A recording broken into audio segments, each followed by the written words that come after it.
You'll want to lock Google Chrome with a password? In just few minutes, I'll show you how to keep your browser secure on any computer. Let's protect your data fast. First, let's get the right tool. Open Chrome and click the three-dot menu in the top right corner. Hover over Extensions, then click Visit Chrome Web Store. This takes you to Chrome's official store, where we'll find a password extension. Easy start, right? In the search bar, type lock, that's LOCKPW. Look for LockPW for Chrome.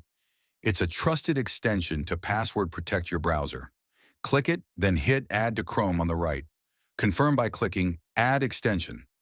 Boom, it's installed, and you'll see the LockPW icon in your toolbar. Now click the LockPW icon in your toolbar. Enter a strong password. Pick something secure. Click Save. Close Chrome, then reopen it.